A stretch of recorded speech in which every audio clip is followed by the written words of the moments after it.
Hello, YouTubers. It's been a little while, and I'm coming to you with a little experiment I am doing. I'm going to call this pin cushion gardening. You see, I'm getting some of my things ready to go inside.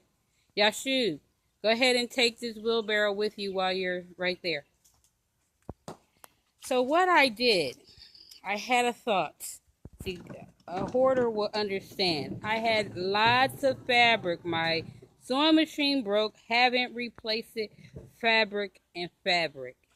Fabric that I have could have made different things out of. Didn't want to hand sew any further. So I'm at an impasse because I'm still waiting on my sewing machine.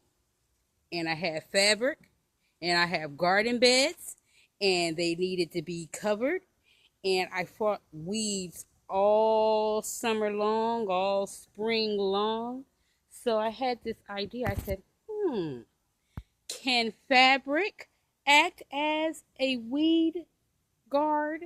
Will fabric keep the weeds out?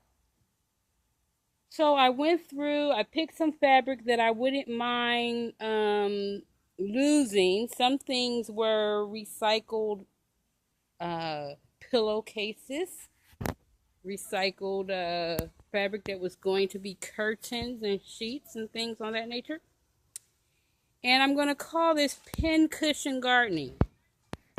So right now I've gotten my gardens prepared. I have already put down compost from my compost pile on top of the soil that was there. I removed my summer plants, potted some of them that are going inside, the ones that are and I got these beds ready. So now they're ready for the plants. I will be putting kale, broccoli, Brussels sprouts, Swiss chard, and spinach and the like in these.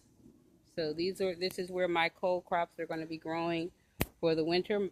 This is my driveway. It gets a lot of sun. It gets more sun than everywhere else in the whole yard. So come with me on my pin cushion gardening. I thank you for coming to this old dirty video. It's a little dusty out here, but look at those beautiful pin cushions. Don't you want to put pins in there, sower gardeners? Okay, so the next time I put up my next video, I'm not sure if it'll be this weekend or next. I'm going to water these in a little bit. They got a little bit of fertilizer in them. I'm going to water them and